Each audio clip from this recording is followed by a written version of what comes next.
দলে মেহেদী হাসান মিরাজ নেই। মেহেদী হাসান মিরাজকে 16 সদস্যের দলে কেন নেই এটার ব্যাখ্যা দিতে গিয়ে দলের অ্যাসিস্ট্যান্ট কোচ বললেন যে কম্বিনেশনের কারণে অনেক সময় সেরা ক্রিকেটারকেও বাদ পড়তে হয়। তার মানে সেরা ক্রিকেটার তিনি, এটা তো স্বীকার করে নেওয়াই হচ্ছে।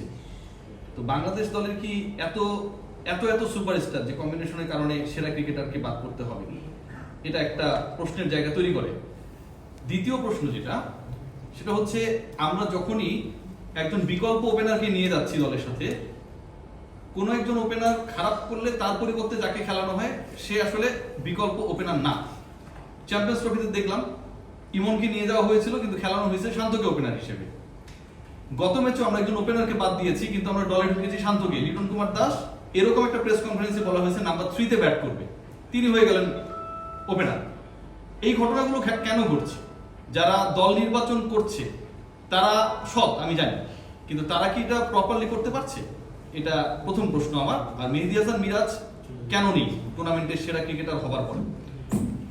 প্রশ্নগুলি সব সিলেকশন সংক্রান্ত এবং আপনি ক্রিকেট অফিস চেয়ারম্যান। না, সিলেকশন সংক্রান্ত এবং যেহেতু সিলেকশন করাটা আমার দায়িত্ব না, সেজন্য আমি ঠিক ওইভাবে উত্তর দিতে পারবো না। বাট আমার ব্যক্তিগত ধ্যান ধারণা থেকে আমি বলতে পারি, সেরা খেলোয়াড় বলতে সেরা খেলোয়াড় ছিল বিপিএল এর বোধ হয়। জি, টি-20 ফর্মেট। হ্যাঁ, টি-20 ফর্মেটের সেরা খেলোয়াড় ছিল বিপিএল, সেটা একদিন।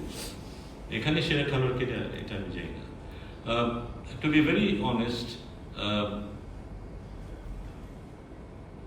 টি-20 ওকে যদি আমরা টেস্টে চিন্তা করি, ওকে যদি ওয়ানডেতে চিন্তা করি এবং টি-20তে চিন্তা করি, আমার মনে হয় না ও একই জায়গায় থাকবে। তিনটা ফর্মেটে একই জায়গায় থাকবে মনে হয় না।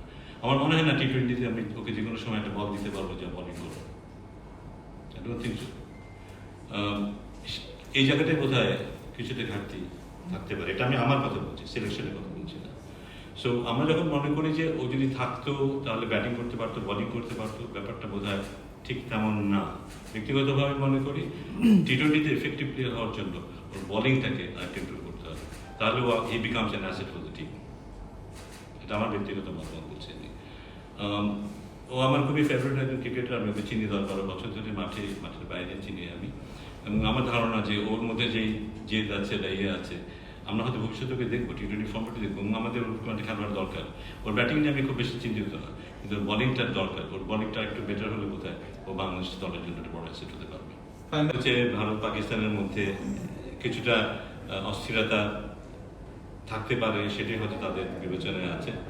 এবং সেটাকে নাহিদ রানের কথা বললেন, নাহিদ যেহেতু রিসেন্টলি ওখানে ছিল, স্বাভাবিক ওর অনেক কিছু মুখোমুখি হতে হয়েছে।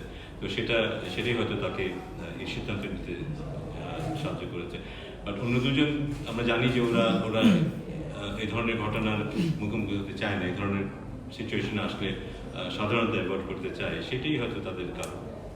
এবং উনি বলেছেন যে আমাদের পক্ষে যতটুকু করা সম্ভব আমরা সব কিছুই করি। অলরেডি তো তারা যথেষ্ট সিকিউরিটি অ্যারেঞ্জমেন্ট করে। আমার মনে হয় তার বাইরেও যদি কিছু করার থাকে সেটাও তারা করবে।